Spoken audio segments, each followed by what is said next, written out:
송원재TV 시작합니다.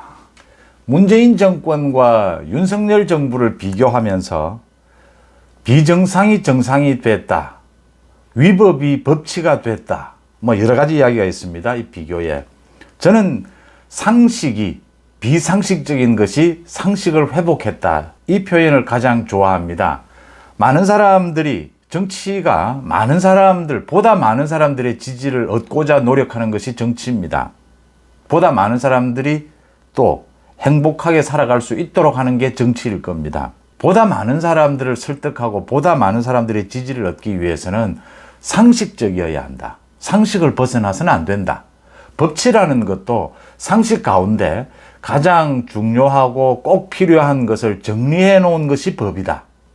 그래서 법을 해석하는 것도, 법의 정신, 이런 해석도 상식에 기반을 둔 것이어야 한다. 김남국의 코인 게이트 관련해서 많은 말들과 많은 결정들이 쏟아지고 있습니다. 이 가운데 어떤 게 비상식적이고 어떤 게 상식적인가 라는 것 한번 짚어보겠습니다. 오늘도 많은 일들이 있었습니다. 먼저 제가 보기에는 김남국의 코인 의혹과 관련해서 많은 전문가들이 지금 나와서 언론에 나와서 이야기를 하고 있는 것 중에 가장 신뢰가 가는 분석이 아닌가 이렇게 보입니다. 문송천 카이스트 경영대학원 명예교수입니다. 원로입니다. 우리나라 최초의 전산학 박사고 지금의 이번 김남국의 코인 이 의혹을 처음으로 검찰에 신고를 한 금융정보분석원에 이 의심되는 거래를 발견해내는 그 전산 시스템, 이 전산 시스템을 개발한 사람입니다. 문송천 박사보다 이 FIU의 혐의 거래 시스템 데이터 설계, 이 시스템 구축 더 잘 알고 있는 사람은 없을 겁니다. 이런 권위를 떠나서 이 문 교수가 하고 있는 이야기를 들어보면 됩니다. 문 교수가 이야기한 것 딱 두 가지입니다. 이렇게 이번에 FIU 혐의 거래 시스템에 김남국의 이 거래가 걸려든 것은, 이게 문제가 있다라고 걸려든 것은 쪼개기를 했기 때문이다. 그러니까 단순히 코인 투자를 하고 에어드롭입니다, 코인 이체 이런 것을 해서는 이 감시 대상에 포함되지 않도록 이미 설계되어 있다. 이 지금 김남국이 걸려든 것은 현금 인출을 통한 자금 세탁일 것이다. 이게 가장 유력하다. 쪼개기를 해서 계속 돈을 이체시켰기 때문일 것이다. 그대로 지금 검찰 조사에서도 FIU의 조사에서도 드러나 있는 부분입니다. 그러니까 김남국이 지난해 1월부터 5월까지 4개월 동안 48번에 걸쳐서 100억 원을 이체를 했다라고 하는 겁니다. 빗썸에서 업비트로 이렇게 이체가 됐다. 대선이 있고 지방선거가 있는 그 기간에 김남국이가 이렇게 하루에 7번입니다. 하루에 7번씩이나 쪼개서 자신의 이 가상화폐를 이체를 시켰다. 그래서 이게 이상한 거래다라고 적발이 됐다라고 하는 겁니다. 이건 이 시스템을 설계한 문 교수의 설명입니다. 이 설명을 들어보면 합리적이고 상식적이지 않습니까? 이게 과학이지 않습니까? 그 다음 문 교수가 지적하는 게 또 하나가 있습니다. 그러니까 한 가지는 이게 쪼개기를 했다. 그래서 자금 세탁의 의혹이 있다. 그 다음 또 한 가지는 이렇게 60억 원에 달할 정도로 이 한 가지 종목을 다량으로 보유하는 것은 불가능하다라고 했습니다. 이거는 상장이 되기 전에 누구로부터 대량으로 받은 경우가 아니면 상장이 되기 전에 그 거래소나 업체로부터 프리세일이라고 합니다. 특혜를 통해서 대량으로 수량을 받지 않고서는 이렇게 단기간에 이 코인을 60억 원 이런 정도로 확보할 수가 없다라고 하는 겁니다. 그러니까 정말 이 전문가라고 할 수 있는 문 교수 이 말이 저는 제가 추측하고 있는 김남국의 코인 거래와 거의 비슷하다라고 하는 겁니다. 문 교수가 이야기하는 게 두 가지입니다. 쪼개기를 해서 자금 세탁 의혹이 있다. 이건 지금 상장이 되기 전에 대량으로 특혜를 받은 것이다. 이 두 가지입니다. 김남국이 그랬을 것이라고 봅니다. 김남국이 대선 기간 중에 이재명의 공약으로도 특혜를 주는 이런 공약을 내고 코인 업체에 대해서, 게임 업계에 대해서, 그리고 그 대가로 60억 원어치를 프리세일로 받았을 것이다. 이렇게 받아서 대선 기간 전에 또 지방선거가 있는 그 시기에 이걸 이제 이체를 시켜야 합니다. 또 현금화를 시켜야 합니다. 돈이 필요한 곳도 있을 것이고 대선이 지나면 상황이 달라지니까 정리를 할 필요도 있을 것이고 시세에 문제도 있었을 겁니다. 오르고 내리고 하는. 그래서 짧은 시기 안에 하루에 7번씩 4개월 동안 계속 쪼개기를 해서 이걸 이체를 시킵니다. 김남국의 이 돈은 제 추측입니다. 이 문 교수와 거의 일치하는 부분입니다. 문 교수가 제기하는 의혹. 이건 과학입니다. 그러니까 다량으로 입법 로비를 통해서 이 코인을 받았을 것이다. 그걸 받아서 대선 기간에 쪼개기를 통해서 자금 세탁을 했을 것이다. 그래서 이 내용은 이재명이 모를 수가 없고 이재명과 깊게 연관이 되어 있을 것이다 라고 짐작이 됩니다. 이런 문 교수의 이야기가 과학이고 상식적이지 않습니까? 그 다음 한동훈 장관과 지금 제가 상식적인 사람들 이야기를 하고 있습니다. 한동훈 장관이 취임 1주년이다라고 해서 지금 법무부 앞에 꽃동산이 차려졌다라고 합니다. 그 한동훈 장관에게 축하하는 많은 국민들의 꽃다발이 왔습니다. 한동훈 장관이 참 말을 잘하긴 합니다. 지난 1년 동안 법무부 장관으로서 잘한 게 있는지를 꼽아보라 라고 하니까 잘못한 걸 꼽는 게 더 빠를 것 같다. 아쉬운 점이 더 많다. 좀 더 국민들을 설득하고 국회를 설득했어야 하는데 그러지 못했다. 한동훈다운 겸손이고 한동훈다운 상식적인 겁니다. 자기 자랑하고 싶어하는 정치인들과는 이렇게 대비가 된다라고 하는 것이고요. 제가 한동훈 장관이 왜 상식이냐라는 말씀을 드립니다. 이 지금 한동훈 장관이 계속해서 참여연대와 설전을 벌이고 있는데 참여연대가 오늘도 한동훈 장관에 대해서 지금 검찰공화국을 만들고 있다. 검찰의 나라를 만들고 있다. 그래서 참여연대를 공격하는 것은 시민단체를 공격하는 한동훈은 법무부 장관으로서 자격이 없다. 이렇게 이야기를 했는데 윤석열과 한동훈 그 다음 제가 소개해드린 이 전산의 전문가입니다. 카이스트 교수인 문송천 교수 이런 사람들은 합리적이다라고 하는 겁니다. 이 지금 김남국, 이재명까지 포함해서 참여연대 이런 사람들은 비합리적이다라는 겁니다. 참여연대가 지금 참여연대가 착각을 하고 있는데 한동훈 장관이 참여연대가 가만히 있는데 참여연대를 공격한 것이 아닙니다. 참여연대가 뭐 이상한 여론조사를 했다라고 하면서 5,000명을 대상으로 지금 윤석열 정부에서 가장 퇴출되어야 될 장관 1호가 한동훈이다라고 했습니다. 그래서 한동훈 장관이 이야기를 한 겁니다. 참여연대는 중립적인 시민단체가 아니지 않느냐. 권력에 줄서기를 해왔고 완전히 편들게 하는 한쪽으로 치우친 좌파의 그런 정치단체가 겉으로는 합리적이고 객관적인 척하면서 이런 이상한 이런 발표를 하느냐. 그러면 참여연대가 입을 닫고 있든지 상식적으로 반박을 하려면 이렇게 돼야 됩니다. 한동훈 장관이 왜 퇴출 1호인지를 상식적으로 근거를 대야 합니다. 이런 일을 했기 때문에 한동훈 장관은 퇴출 1호다 라고 해야 되는 겁니다. 근데 참여연대는 지금 한동훈 장관과 며칠째 계속 설전을 벌이고 있는데 언제나 이 제가 잘 쓰는 표현입니다. 기자들이 쓰는 표현입니다. 소뚜껑으로 쥐잡기입니다. 윤석열 정부가 검찰공화국이다. 그래서 한동훈 장관이 문제가 있다. 검사식으로 사고한다. 뭐 이런 식입니다. 이게 지금 김남국과 연결이 됩니다. 김남국이 검찰 탓이다 했습니다. 자신의 코인 의혹이. 오늘 이 문송천 교수도 이야기를 지적을 했습니다. 이건 그냥 데이터에서 이 혐의 거래 시스템으로 보면 과학입니다. 이 기계로 시스템으로 드러나는 부분이지 검찰하고 무슨 관계가 있느냐라는 겁니다. 그러니까 이 이야기를 김남국 마찬가지입니다. 비상식적인 거라는 겁니다. 윤석열 정부가 검찰을 많이 등용을 한다. 검사식으로 사고를 한다. 검찰공화국이다. 정치적으로 지적할 수 있습니다. 균형이 무너지지 않느냐. 비판할 수 있습니다. 저도 합니다. 그런데 윤석열 정부를 꼭 집어서 공격을 하기 위해서는 누구 개인이 퇴출되어야 한다.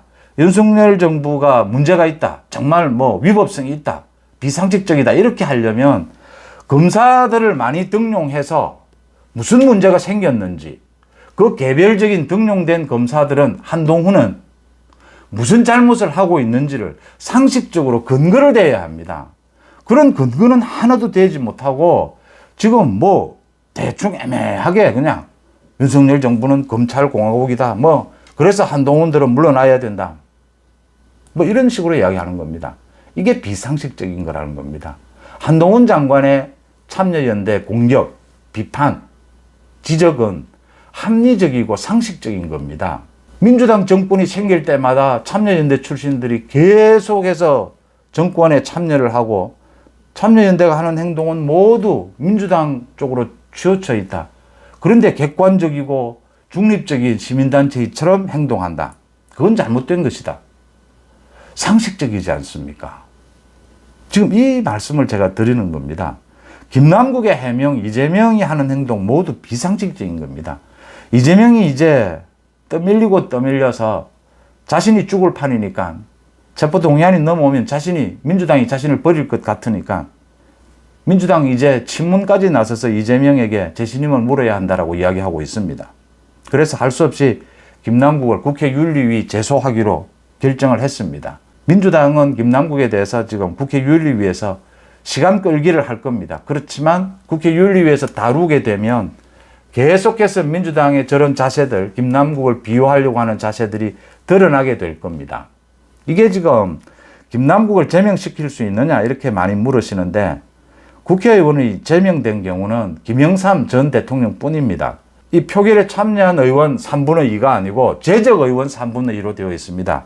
그러니까 이 표결에 몇 명이 참여하던 김남국의 제명을 위해서는 200명 이상의 찬성이 있어야 김남국을 제명시킬 수 있습니다.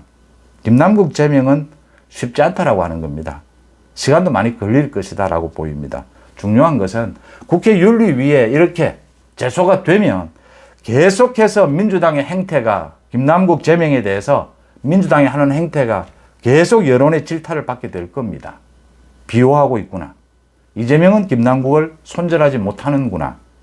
이야기가 될 겁니다. 이재명이 이렇게 비상식적인 겁니다.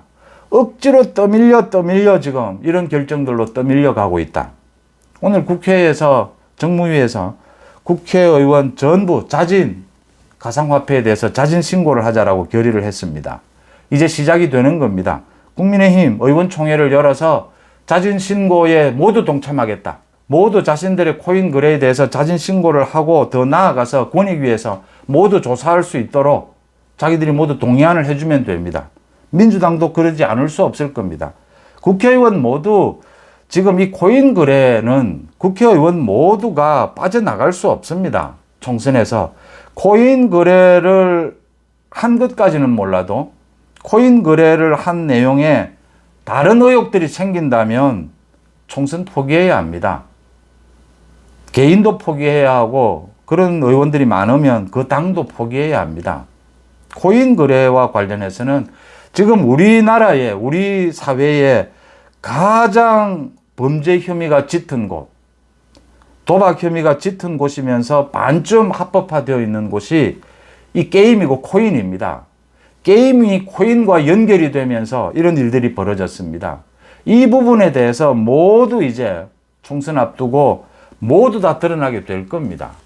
누가 앞장서느냐, 누가 끌려가느냐의 문제입니다. 국민의힘이 앞장을 서고 민주당의 이재명은 끌려갈 수밖에 없을 것이다 라는 말씀을 드리고요. 다시 상식과 비상식으로 돌아가겠습니다. 오늘 또 비상식적인 한 분, 신부님이 탄생해서 많은 화제를 모았습니다. 뭐 하늘에서 뚝 떨어진 것이 아니고 오래전부터 참 문제가 되던 곳입니다. 천주교 정의구현사재단의 지성룡 신부님입니다. 제가 지금부터 신부님, 목사님, 스님 다 이렇게 부르겠습니다.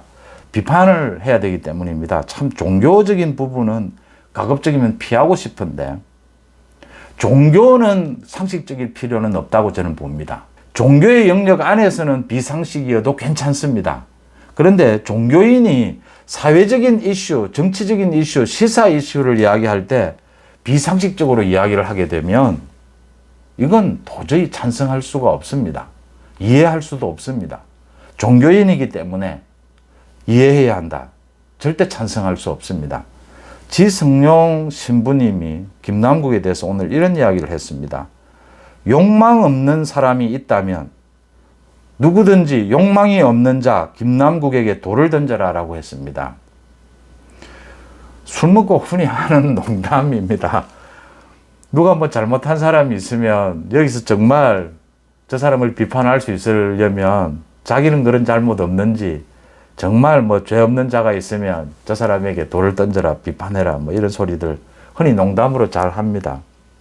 예수님의 말씀을 왜곡하는 거죠. 예수님의 말은 훨씬 더 차원 높고 깊고 종교 철학적인 것인데 상식적인 겁니다. 김남국에게 많은 국민들이 돌을 던지는 이유는 제가 돌을 던지고 있고 돌을 던지겠습니다. 제가 김남국에게 돌을 던지는 이유는, 상식적인 국민들이 김남국에게 돌을 던지는 이유는 김남국의 위선, 위법입니다. 김남국이 욕망이 있는 것을 탓하지 않습니다. 김남국 돈 벌어도 좋습니다. 그런데 위선, 위법하게 벌어서는 안 된다라고 하는 겁니다. 위선 애매한 내용입니까? 그렇다면 국회의원으로서의 윤리 강령을 어겨서는 안 된다라고 하는 겁니다. 그걸 어기면서 위법을 하면서 돈을 벌어서는 안 된다라고 하는 겁니다. 김남국이 수천억을 벌어도 좋고 수조 원을 벌어도 좋습니다. 민주당은 왜 부자가 되면 안 되느냐라고 이야기하는데 부자가 돼도 됩니다. 또 많이 부자가 되어 있는 것으로 알고 있습니다. 국가 예산을 가지고 이권 카르텔을 만들어서 문재인 정권 때 국가 예산을 국민들의 혈세를 갈라먹게 하는 식으로 하는 것은 안 된다라고 하는 겁니다. 정당하게 일해서, 창의적으로 일해서, 열심히 일해서 돈을 버는 것 아무도 탓하지 않습니다. 민주당은 더 도덕적이어야 한다, 그런 요구한 적 없습니다. 그냥 일반적인 상식, 국민의 상식에 맞는 도덕성만이라도 갖춰야 한다. 국민의힘도 마찬가지입니다. 뭐 대단한 능력을 가져야 하느냐? 아닙니다. 그래도 국민들 앞에서 국회의원이라면, 정치 지도자라면 거기에 걸맞는 정도의 능력, 도덕성 정도는 가져야 되지 않겠느냐라는 이야기를 하는 것이 상식입니다. 지금 이 신부님, 지성룡 신부님이 김남국을 비호하는 것은 좋은데 지금 누구든지 욕망이 없는 자 김남국에게 돌을 던져라. 예, 제가 돌을 던지겠습니다. 상식의 이름으로 돌을 던지겠습니다.